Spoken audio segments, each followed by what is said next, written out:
डालने जाते हैं और अचानक आपको पता चलता है कि आपकी वोटर लिस्ट से आपका नाम ही गायब है या फिर कोई और आपके नाम से वोट डाल चुका है।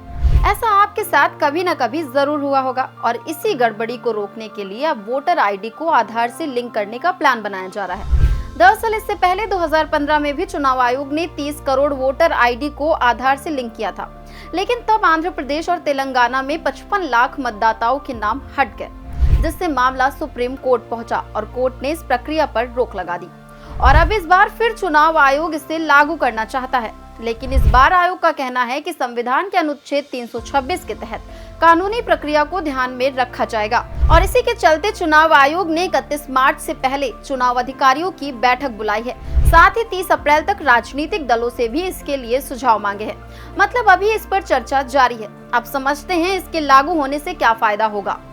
फर्जी मतदाताओं की पहचान हो सकेगी, डुप्लीकेट वोटिंग पर रोक लगेगी, मतदाता सूची और साफ सुथरी बनेगी, ऑनलाइन वोटिंग और डिजिटल चुनावी सुधारों की राह आसान होगी।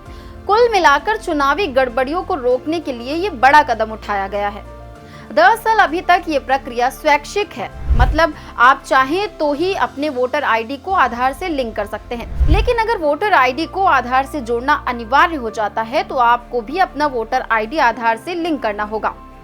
इससे फर्जी वोटिंग पर रोक लगेगी, लेकिन ये भी ध्यान रखना जरूरी है कि किसी सही मतदाता का नाम गलती से ना हट जाए।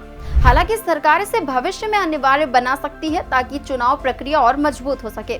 संसद में डुप्लीकेट वोटर आईडी को लेकर पहले ही बहस छिड़ी हुई थी। कांग्रेस नेता राहुल गांधी ने भी इस मुद्दे को उठाया, क्योंकि कई विपक्षी दलों को डर है कि कहीं इससे कुछ खास वर्ग के वोटर्स को टारगेट तो नहीं किया जाएगा।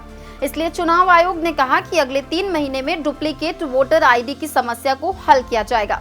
अब सबकी नजरें सुप्रीम कोर्ट के फैसले पर टिकी हैं। क्या ये कदम चुनाव सुधार लाएगा या फिर नए विवाद खड़े करेगा? आपको क्या लगता है, वोटर आईडी को आधार से जोड़ना सही फैसला है या इससे परेशानियां बढ़ सकती हैं? कमेंट में अपनी राय दें और वीडियो को लाइक, शेयर, सब्सक्राइब करना ना भूलें।